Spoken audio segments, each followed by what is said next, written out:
Welcome to another Maz Play video. This is MazMojito, and today we're going to be getting into another zombie survival type game. We're going to be playing No One Survived. Let's get to it.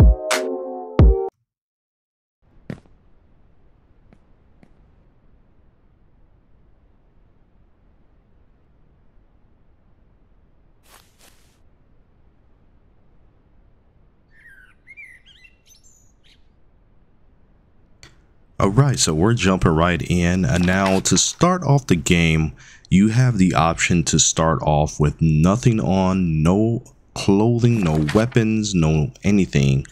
I actually started the game with a little bit of help, as you can see.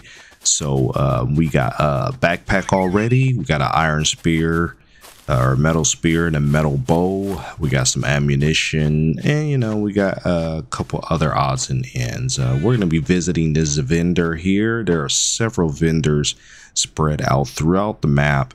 Each of them specialize and sells different things. This particular vendor specializes in selling electrical power type items, so in this case solar panels. Since we just start off the game, we don't really have a base to use that just yet. So we're looking at the map here. We're kind of centrally located. The game plan is to find a really good spot, set up camp, and just build from there. Full disclosure, I have played this game a little bit before when it first came out, kind of like the early versions, and then I took a really long break. Since then, they've done quite a few updates and tweaks to the game, so I'm just jumping back in it to give it some more play time, just to see how much has changed and if it's a buggy mess that it was, or you know, if things are gotten a little bit better. So we're gonna speed this up a little bit and head to kind of like a middle central, but kind of a little bit more east. I do want to stay near some source of water so I can go refill the canteen. But at this time, we're just gonna keep it moving. The game still does have some lag issues that I've noticed. It's probably because of the intensity of the graphics that's needed. If you have a super high-end machine, you probably won't see too much lag, but in my case, the best thing I can do is drop the settings from maybe epic or ultra down to just high, and that really kind of slows down some of the lag spikes. But I'm still going to experience that from every now and then. So don't be surprised if you see some slowdown on the screen besides the times when I speed up. Now that's a bad thing. Sometimes you open up these cars in the trunks, that alarm goes off. It's time to get up out of there because the zombies will come and overwhelm you. So I was able to get out of there just in time. I did not get a chance to look at the loot that was in the trunk, so I just decided to bypass that because it's just not worth fighting, you know, 5-10 zombies at a time. It's just not worth it this early in the game. So as we come down here, we're getting a little close to maybe an area that I like to set up camp, and I want to do that as quickly as possible so that I can get a sleeping bag down and maybe get a good respawn point just in case I do go down. So for now, I'm gonna kind of limit my chatter as usual to just maybe some key points that I want to make, and we're just gonna keep hunting for the perfect, if not good enough, camp spot.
Now, one thing I do worry about every time I'm going down and I'm hitting up these cars, you just never know which one has a car alarm on it. But the good thing is when you just do find that car that has the alarm on it, they're going to be pretty consistent, and that same car is usually 50-50 going to have a very high chance that alarm is always going to go off in that particular car. So as we go through a heavy lag spike, it's best to just kind of keep your head on the swivel and be ready to run away, especially if you come to a car that has been known to sound an alarm in the past. And you'll start to kind of spot them as you play. Certain cars you are always going to be prone to go off, especially ones in a certain position in a certain city. So coming up here, we're coming up on one of the larger towns, kind of in the north end of the city. I'm really here just to kind of look around and explore. I never really set up camp up here, but there are plenty of points of interest, POIs to look at and get some pretty decent loot from. So, and that's usually going to be the case with all your very large city POIs. The downside, though, especially when it's raining, is the lag spikes, because the game's trying to render all those trees, all those buildings, all those raindrops. It's just, you know, really makes the game have a pretty decent performance hit. So hopefully it doesn't slow us down too much, but for now we're gonna keep exploring. We're gonna keep our distance from some of the zombies there because we don't want to draw too many in. I am curious to see what's in this building. Yeah, this would make a really good base spot, because you can actually see when the zombies are out and around, but the problem is they can actually see you, and some of these zombies pretty much attack on sight. If they see you, they will try to get to you. We got some cider here, some liquor, so that's gonna help us out whenever our mood is getting low, and the mood is gonna come in as a big factor when we're trying to do some reading and leveling up our skill points as far as reading books and stuff like that.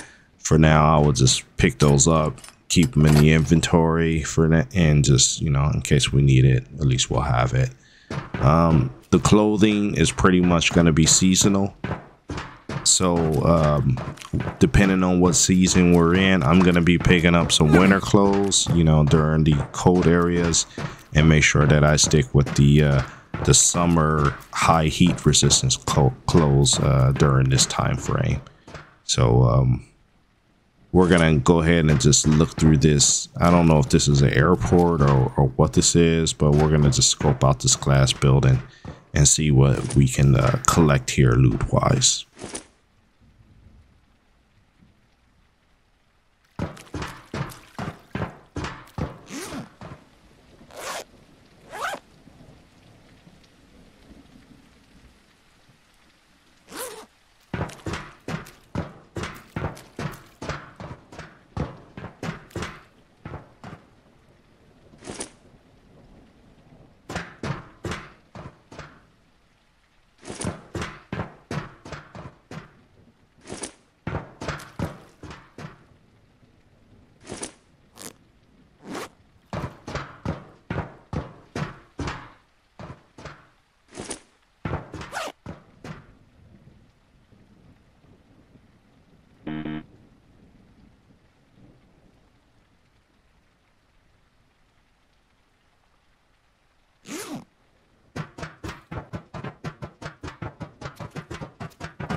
One thing I like about the bow, it is super powerful and it is super quiet, so you don't have to worry about drawing too many zombies here, but you do run out of arrows pretty quick.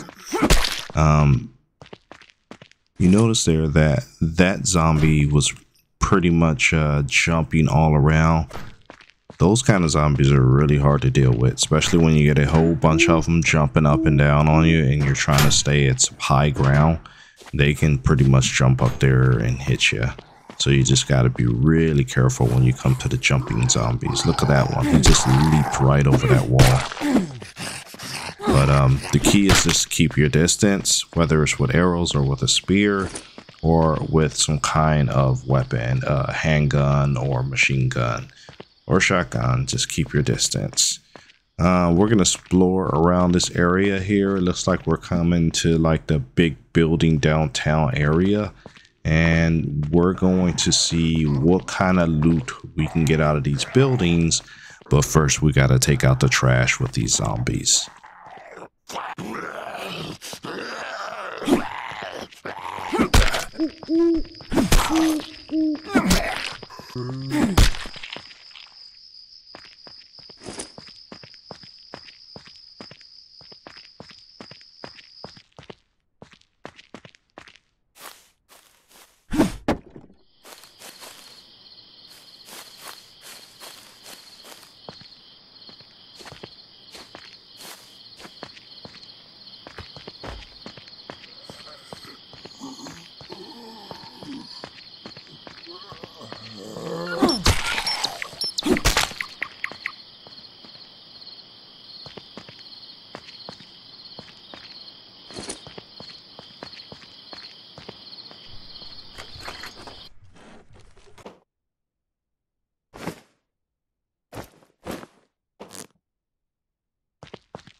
So my backspace is starting to get a little bit tight there, and I'm having to play a little bit of Tetris here and moving things around just so that every single square in my bag is taken up. I do try to just auto loot and let the game auto squeeze it in, but eventually you get to a point where you have to move things around to create space for new things that you're finding. You're not going to be able to hold everything, but the good thing is you can pick up things, rotate them to try to fit them perfectly into the nice empty squares in your bag. So looks like most of these boxes I've already cleared out because there's nothing left in them, and we're gonna just continue to hit room to room, make sure that we didn't leave any loot behind that we can fit, and then head back outside to explore some more of this downtown area.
I will say about these zombies, they do telegraph their presence pretty good. So there's very few times where they're actually going to surprise you, because you actually hear them well in advance before they even get close to you. And then you can just poke them with a spear or some other long range firearm or melee weapon like this spear.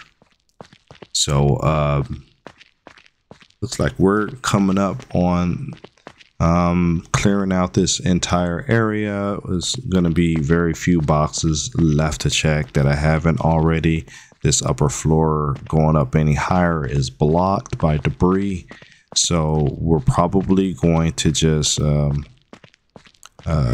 move on to the next building, and this is going to be looking like a good time since we've put in at least a decent amount of time planned, but this is going to be a good time for us to put a bookmark in the video and then come back in the next episode to continue to explore this town, hit up every building, look through all the stash in the rooms, and get as much loot as we can. So as always, I'd like to thank you for taking the time to watch my videos. Please remember to like, comment, and subscribe because it really helps out the channel, and we will see you in the next video.